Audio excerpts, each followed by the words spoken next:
on se retrouve encore une fois sur cette chaîne. Et cette fois-ci, vous avez vu que le début a été un petit peu différent. Donc j'ai fait un premier générique et ça va marquer plusieurs tournants dans l'avenir de cette chaîne. Vous avez pu voir qu'il y a des thématiques différentes. C'est des thématiques que j'apprécierais aborder. Alors, je suis pas encore certain de tout parce qu'il y a des choses qui attendent encore des réponses. Enfin, c'est un peu compliqué.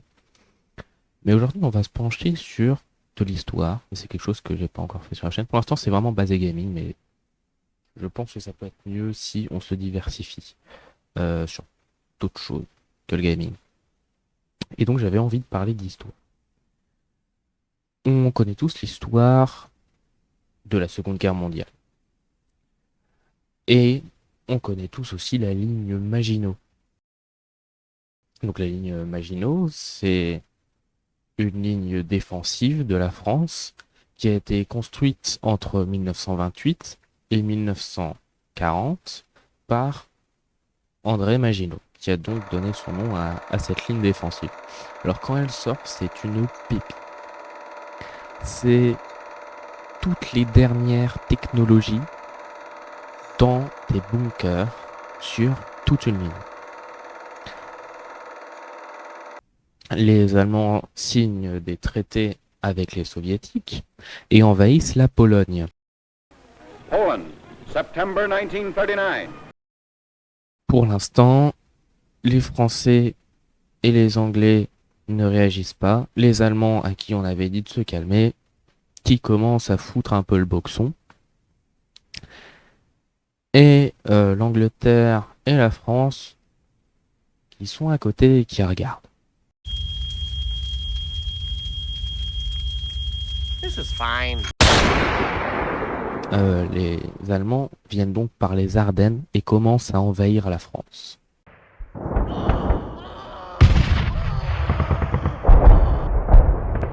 Ils ont des technologies beaucoup plus avancées et ils ont la Blitzkrieg, qui c'est des méthodes de combat où ils vont prendre le plus rapidement possible le plus de territoire. Et j'entends souvent aujourd'hui parler de la ligne Maginot comme quelque chose qui aurait été inutile. En revanche, c'est pas le cas.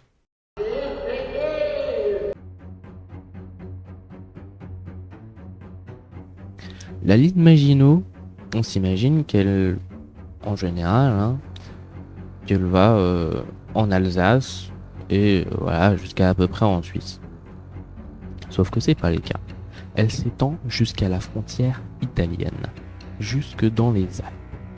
Et là se trouve une des plus belles batailles de la Seconde Guerre mondiale menée par la France.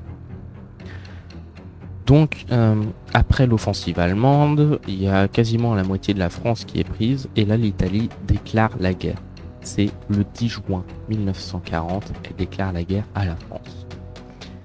Et notre histoire, elle va se trouver à Menton. C'est une petite ville qui est donc à la frontière avec l'Italie. Et là-bas se trouve le pont Saint-Louis. C'est donc un pont où on peut franchir la rivière Saint-Louis pour se rendre en France à partir de l'Italie. À côté de ce pont se trouve une casemate de 12 mètres carrés à peu près, dans laquelle 9 chasseurs alpins ont été missionnés de protéger le pont contre l'entrée des Italiens. Le 20 juin, à 8h, il y a des Italiens qui passent et des tirs de sommation sont tirés.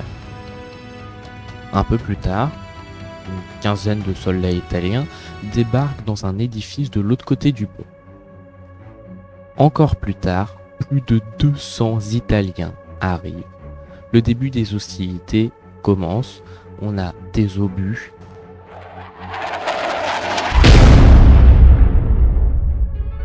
des mitrailleuses et donc on a notre casemate qui va demander une frappe d'artillerie au Cap Martin. Le Cap Martin, c'est donc un édifice de la ligne Maginot qui se trouve un petit peu plus loin que la casemate et qui va pouvoir faire des frappes d'artillerie parce que la casemate n'est équipée que d'une mitrailleuse et d'un canon anti-char. Du coup, les mitrailleuses du blocos ouvrent le feu sur les soldats, tentant de franchir le pont.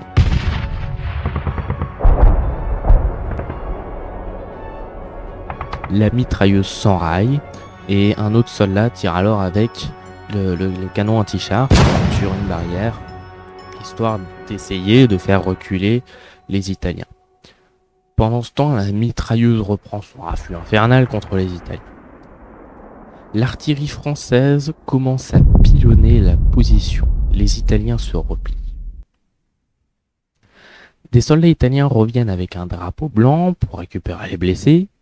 Les soldats français le laissent faire. Et un soldat italien tente de lancer une grenade contre la casemate.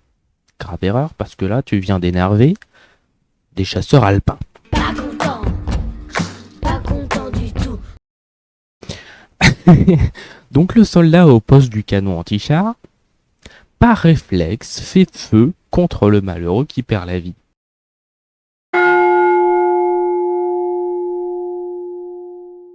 Ça paraît normal à partir du moment où tu utilises une arme anti-char contre un Italien. Le 21 juin, à midi, les Français entendent parler italien.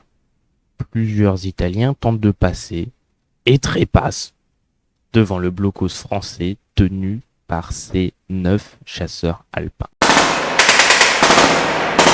Le 22 juin, des bombardements italiens ont lieu sur les Français. Des forces italiennes sont déployées pour faire une offensive sur Menton, mais ils ne passent pas par le blocos et les hommes à l'intérieur n'entendent que des bruits distants. Sauf que du coup, ils arrivent à prendre Menton et les hommes à l'intérieur du blocos, ils n'ont plus de ravitaillement. Et la faute à pas de chance, leur radio casse à peu près en même temps. Le 23 juin, un grand nombre d'ennemis sont présents autour du poste de chasseurs alpins.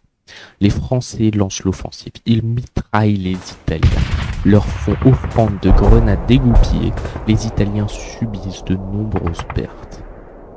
À nouveau, des Italiens brandissent le drapeau blanc et ramassent leurs blessés. Cette fois-ci, pas de tentative de lancer de grenades dans le blocos. Le 24 juin, les Italiens bombardent le blocos français. C'est un échec. Les forces françaises des autres édifices ripostent contre les Italiens. Le 25 juin, l'armistice est signé. Seulement, les chasseurs alpins, ils n'ont plus de radio. Ouais, c'est marrant. Donc, il y a des Italiens qui passent. Ils ripostent avec des tirs de mitrailleuses. Ils envoient des fumées pour signaler au Cap Martin de les couvrir à nouveau. Sauf que le Cap Martin, il répond pas. Eux, ils sont au courant de l'armistice. Plus tard, il y a d'autres Italiens qui passent. Des tirs de mitrailleuses se font entendre à nouveau. Cette fois-ci, un Italien est tué.